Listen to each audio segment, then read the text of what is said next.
அன்பார்ந்த மக்களுக்கு வணக்கம். நான் உங்கள் ரவி சுப்பையா. வெல்கம் டு தென்காசிக்காரன். நம்ம இந்த வழக்கில் இப்போ பார்த்திங்கன்னா,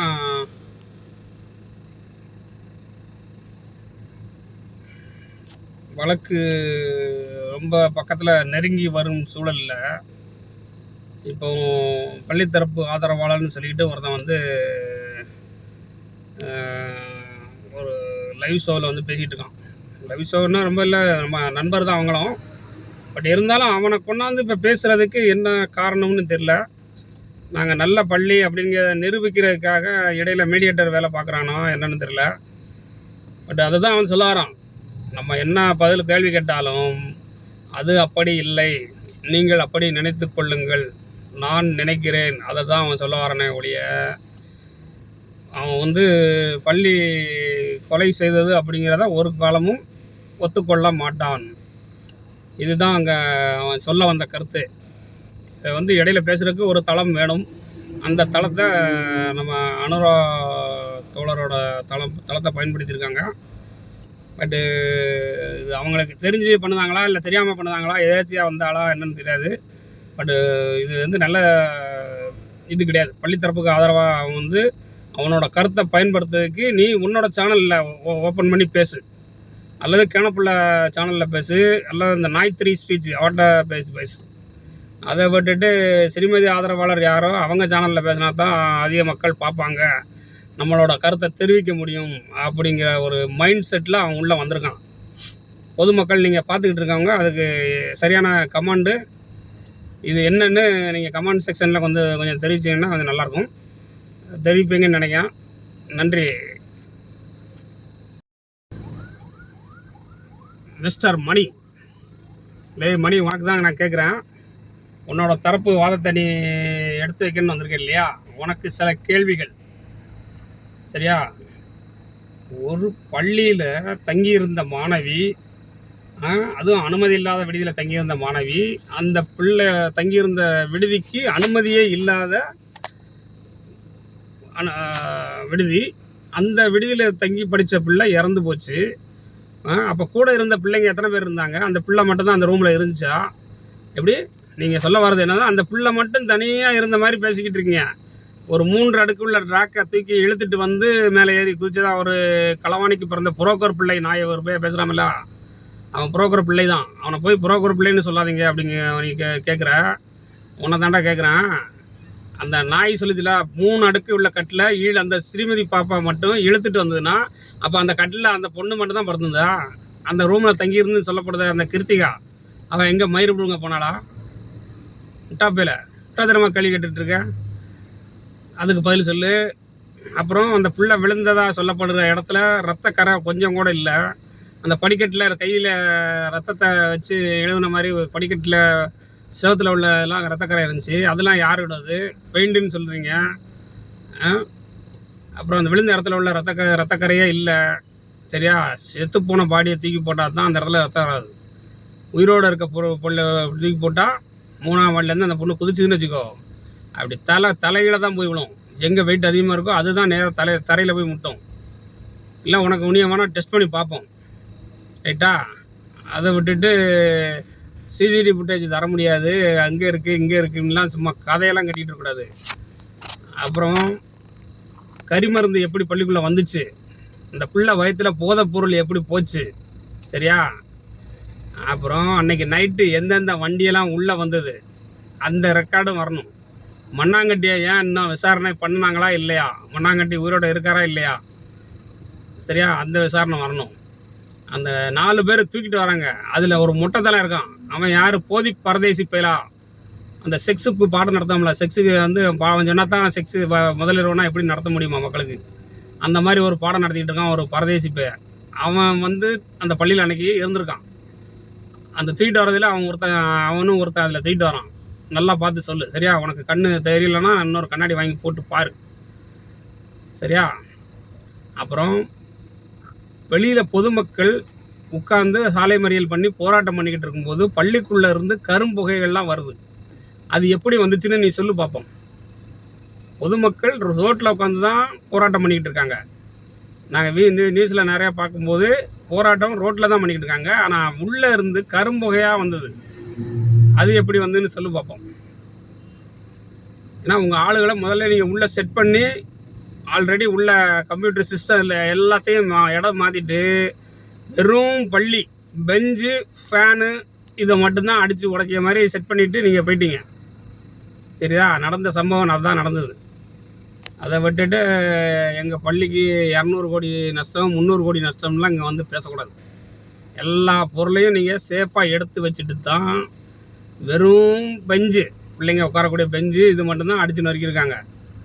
சரிதா? அந்த வீடியோ பார்க்கும்போது நல்லா தெரியும். ஒரு சிஸ்டமோ எதவோ உள்ளே வந்து நொறுங்கி கிடக்கிற மாதிரி எந்த ஒரு வீடியோலையும் வரல. அப்போது நீங்கள் முதல்ல எல்லாம் செட் பண்ணி வச்சுருக்கீங்க. சரியா? இது ஒரு கேள்வி. அப்புறம் காண்டம், ஒரு பள்ளியில் காண்டம்லாம் எங்கே? ஒரு விடுதி, அதாவது லாட்ஜு, சுற்றுலா பயணிகள் வந்து தங்கக்கூடிய இடத்துல காண்டம் இருக்குன்னா ரைட்டு, ஓகே. சரியா? இது வந்து பிள்ளைங்க வயசு வந்த பிள்ளைங்க தங்கி படிக்கிற இடத்துல அந்த பள்ளி கெஸ்ட் ஹவுஸ் மாதிரி ஒன்று வச்சுருக்க பள்ளி தாளாளர் வீடு கட்டியே உள்ளே குடியிருக்கிறான். அது அனுமதி உண்டா? முதல்ல மகளிர் விடுதி இருக்குன்னா அந்த விடுதிக்கும் அவன் பள்ளி தாளாளராக இருந்தால் கூட அந்த வீட்டுக்கும் டிஸ்டன்ஸ் எவ்வளோ இருக்கணும் தெரியுமா? தெரியாதா? அவங்க அமெரிக்காலாம் அப்படி தான் பள்ளி மாணவிகள் விடுதி பக்கத்துலேயே ஹவுஸ் ஓனர் வந்து பள்ளி ஓனர்னு சொல்லி அவன் பக்கத்துலேயே இருந்துக்கலாமா? அது உள்ளே கெஸ்ட் ஹவுஸு சொகுசு அறையெல்லாம் எடுத்து வச்சுருக்கான். இதெல்லாம் கேள்வியில் பதில் சொல்ல முடியுமா உன்னையால்? சரியா? அதுக்கு நல்ல விளக்கம், சரியான ஹெட்செட்டு போட்டு தெளிவாக வந்து பேசும். சரியா மணி? வர்றது நாங்களும் எதிர்பார்க்குறோம். இதுக்கெல்லாம் விடை வரணும். அப்புறம் இந்த கேனப்புள்ள எப்போ பார்த்தாலும் அந்த அம்மாவுக்கு பள்ளிக்குள்ள அந்த அம்மாவோட சோர்ஸ் வந்து பள்ளிக்கூட வேலை பார்த்தாங்களாம். அந்த அம்மாவுக்கு ஆதரவாளர். எப்படி பிள்ளைய படிக்க வைக்கிறதுக்கு அவங்க ஃபீஸ் கட்டுறதுக்கு என்ன சிரமப்பட்டிருப்பாங்க.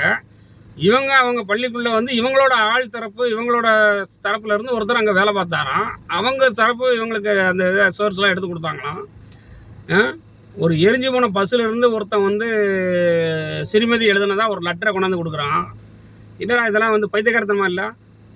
பார்க்குறவங்களாம் என்ன முட்டா போய் நினச்சி கேட்டு சொல்லிக்கிட்டு இருக்கீங்களா? இப்படி எரிஞ்சு போன பஸ்ஸில் இருந்து ஒரு லெட்டரை எடுத்து கொண்டாந்து கொடுக்கான் ஒரு முட்டா போய், அதையும் நீங்கள் கொண்டாந்து சிறுமதி எழுதுனதா வந்து காமிக்கிறீங்க. அப்போ நீங்கள் முட்டாளா, பார்க்குறவங்க முட்டாளா?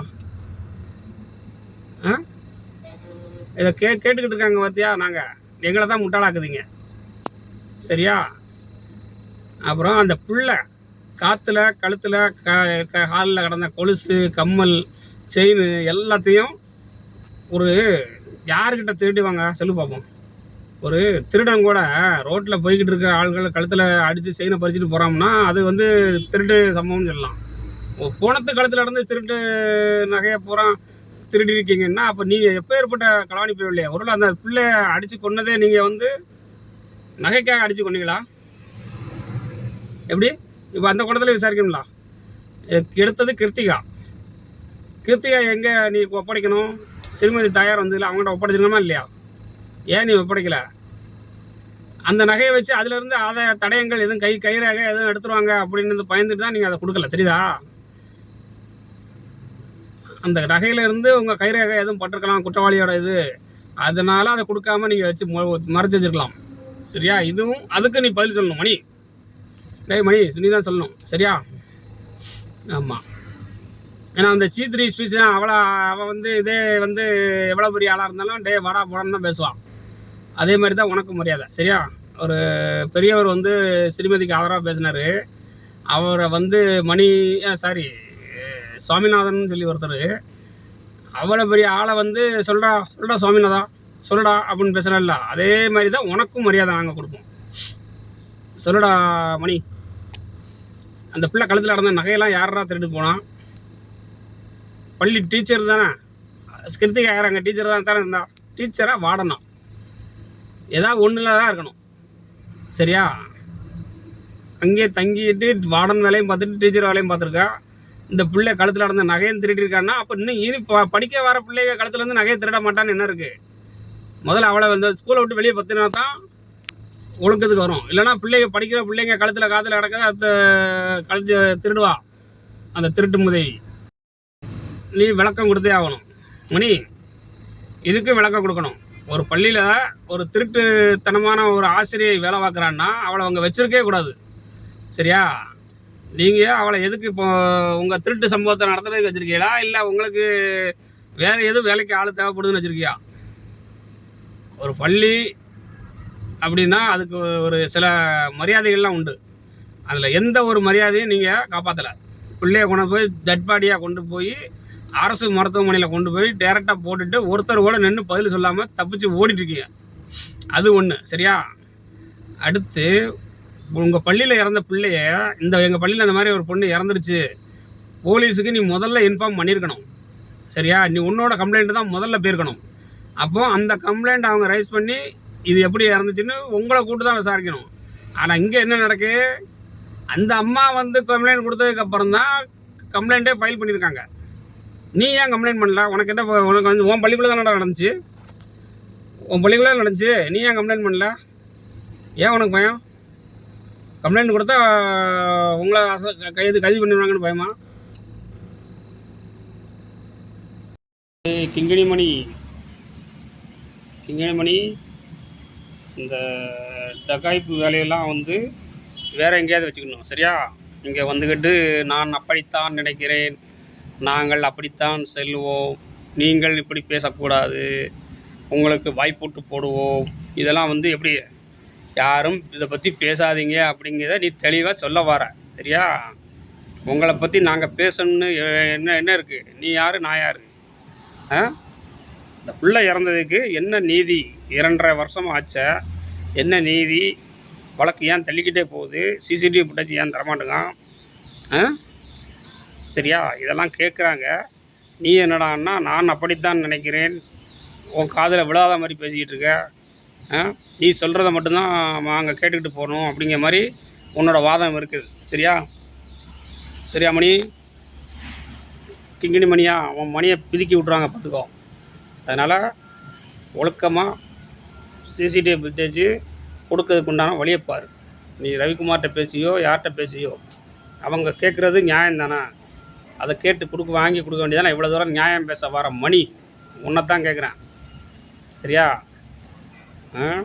அதை விட்டுட்டு நாங்கள் யாரும் பேசக்கூடாது, நீ மட்டும் ஒரு ரோட்டில் போகிற புரோக்கர் பிள்ளை வருவே, அந்த ப்ளூ ஃபிலிம் ஆக்டர் ஒருத்தி காயத்ரின்னு சொல்லி அவளை வச்சு பேசிக்கிட்டு இருக்க, நீங்கள்லாம் பேசலாம், நாங்கள் பேசக்கூடாதா?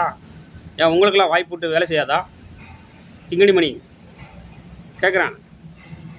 உங்கள் பள்ளித்தரப்பு மட்டும் சம்பளத்துக்கு ஆளை வச்சு ஒரு நிறுவனம் வந்து அமெரிக்காவில் வந்து ஒரு நிறுவனத்தை பற்றி பேசணும் அப்படின்னா அதுக்கு ஃபீஸ் கொடுக்கத்தான் செய்வாங்க அப்படின்னு சொல்கிறல, அதே மாதிரி தான் நான் வாங்கிட்டு பேசுகிறான். அந்த பரதேசி பயலுக்கு ஃபீஸை வாங்கிட்டு பேசுகிறதுக்கு யார் அனுமதி கொடுத்தது? அப்போ அவன் ப்ரூஃப் காமிக்கணுமா இல்லையா? பரதேசி பசங்களா, பரதேசி தனமாக பேசிகிட்டு இருக்க.